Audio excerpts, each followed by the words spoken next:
It's the Bears. I don't think we need to overthink this. They used the number 1 pick on the best player. They used the number 9 pick on a receiver that's probably going to help him instantly and adds depth to an already strong group.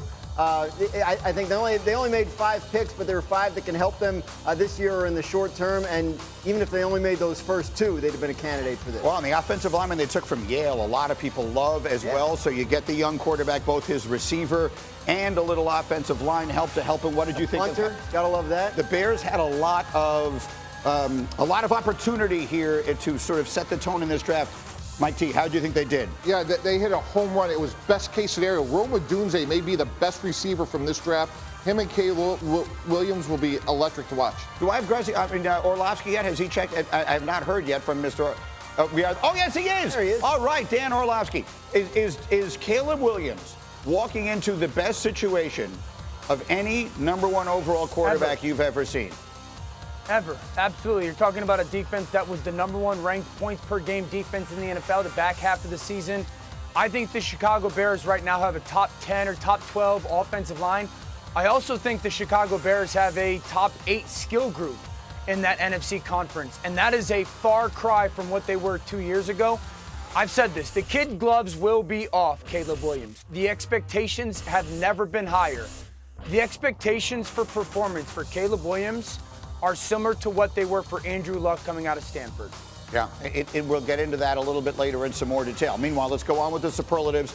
And Orlovsky, I'm coming right back to you. What was your favorite pick of the draft? Yeah, Keon Coleman, the first pick of the 2nd round to the Buffalo Bills. Keon Coleman is Brandon Marshall-like to me, a big-bodied physical receiver. His ability to go up and play basketball to the football is very rare. Track to football, contested crowd catches, the strong hands. He's going to be dynamic in the red zone for Josh Allen, who's already one of the best red zone quarterbacks in the NFL. I think his addition to that offense gives them a one-on-one guy that was desperately needed post the Stephon Diggs trade. Absolutely, and Mike T, they probably need other help at wide receiver as well, and there's been so much attention on what they've done in San Francisco. Would you be expecting that the Bills and 49ers are already having some kind of conversations? I'm sure many teams are, but do you think Buffalo is in that mix? Absolutely. After June 1st, $10 million of Tre'Davious White's salary cap number comes off the books. They drafted 2 receivers in San Francisco, most notably Ricky Pearsall. So absolutely, I expect either one of those 2 receivers, Brandon Ayuk, possibly, or Deebo Samuel will be available. Is that the sense most people in the league have, Graz, that the Niners will not keep all those receivers? Well, that there's at least a possibility, right? The Niners have said that they would like to, and I think they could if it came to that. But Ayuk needs a contract extension.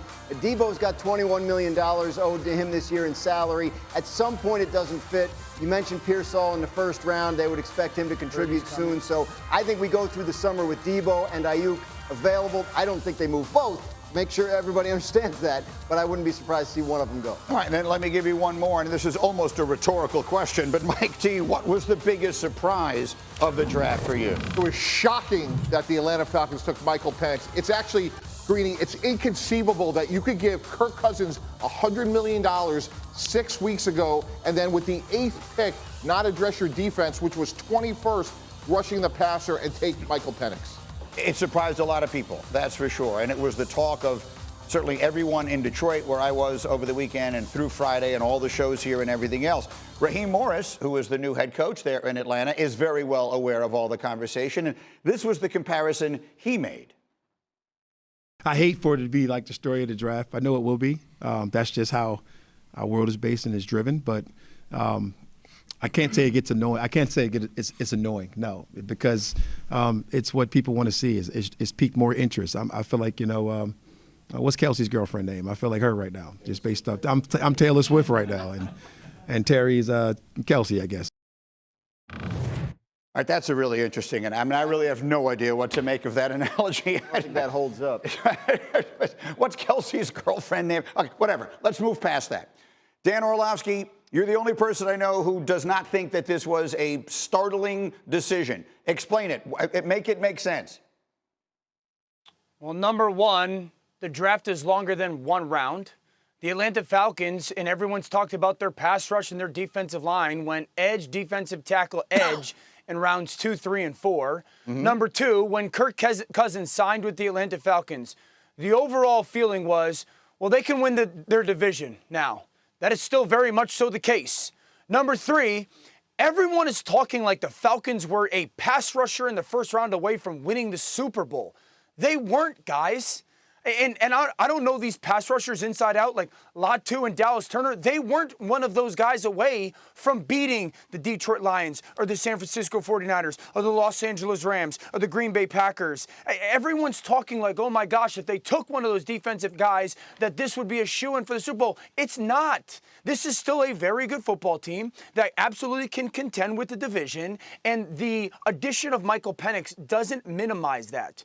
I don't think fair. that the guy that was drafted 15th as a pass rusher is this world beater. And I'm not going to pretend like I know defensive line like that, but people are talking about it like this was a team that went 11-6 last year, and oh my gosh, we're one guy away. They went D-line 3 straight rounds, 2, 3, 4. Understood. So let's move beyond. I get what you're saying. And Latu was the player that was the first defensive player off the board at 15 who is a pass rusher to Indianapolis. But that's moving beyond that. Help me make sense of the money they gave Cousins just whatever it is 6 weeks ago, and now drafting a quarterback this high. Those are both enormous amounts, and you used this term earlier, of resources or assets or whatever to put into things that feel as though they are contradictory to one another. Help me understand it. Well, I just think it's conviction. They were convicted that young man, Michael Penix, throws the ball as good as Matthew Stafford. And we all know he's one of the most talented people to throw the football in the NFL over the last 30 seasons. So I think it's the conviction.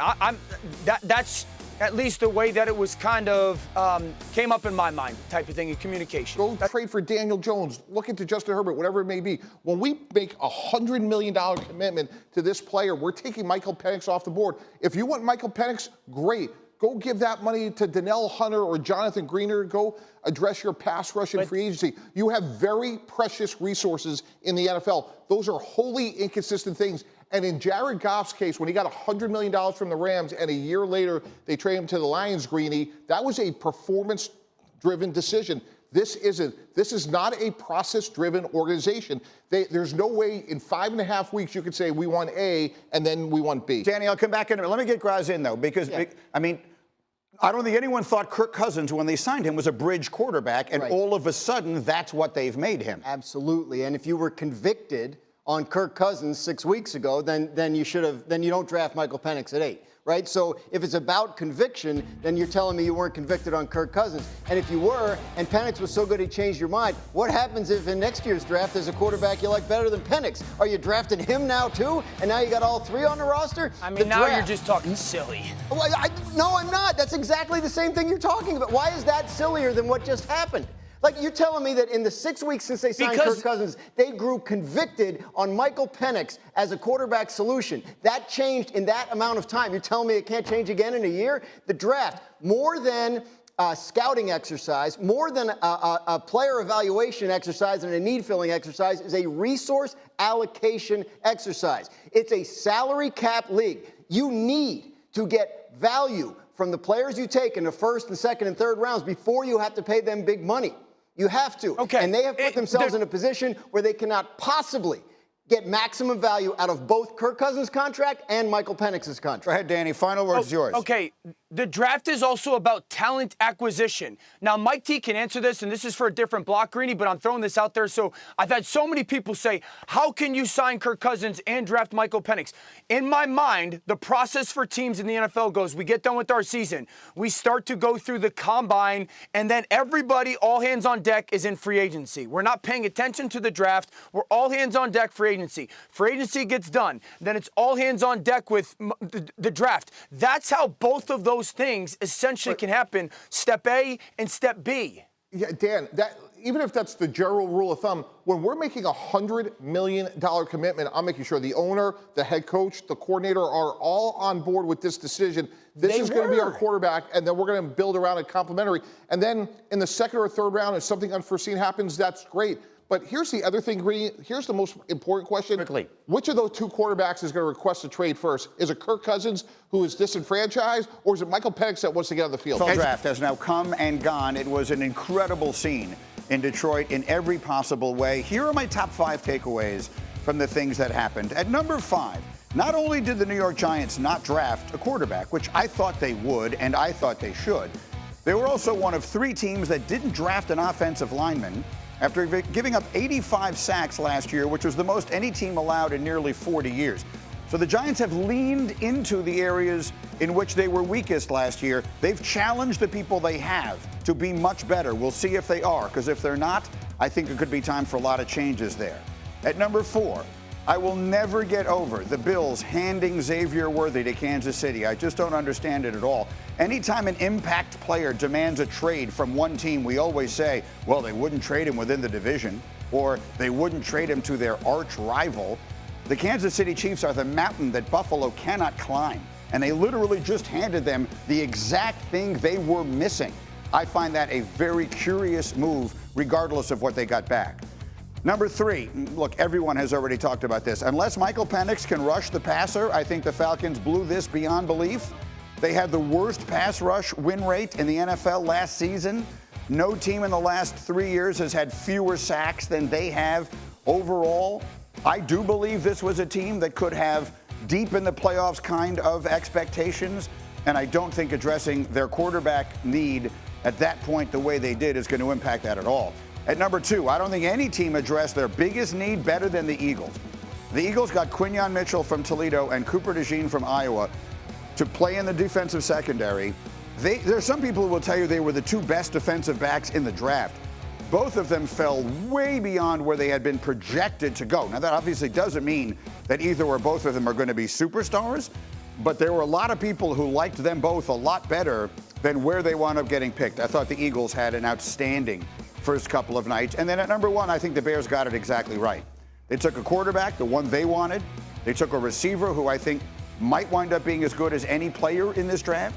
They took another offensive lineman to continue to help him out. So Caleb Williams, I think, comes into Chicago in the best position of any number 1 draft pick in the history of the sport. So those are my top 5 takeaways. And let me get Graziano and Tannenbaum and Orlovsky in on all of this. I know there's one thing in particular, Dan, I have been pre-warned that there's one thing you strongly disagree with. The idea that the Bills gave the Chiefs Xavier Worthy doesn't hold. It's like, Mike T, does the league send out a big board where in one order and everybody has to draft off of that? Or does each team make its own evaluation of how much it likes the players? I would have much more hair if that was the case. Exactly. So if the Bills thought Xavier Worthy was worth taking at that pick, they would have taken him at that pick. Like it's not like the Chiefs pulled some kind of Jedi mind trick and Brandon Beane woke up on Friday morning and went, "Oh my God, what happened? How did they do that to me?" The Bills decided they'd rather have Keon Coleman in a 3rd-round pick. And if the Chiefs want to get Xavier Worthy, good for them.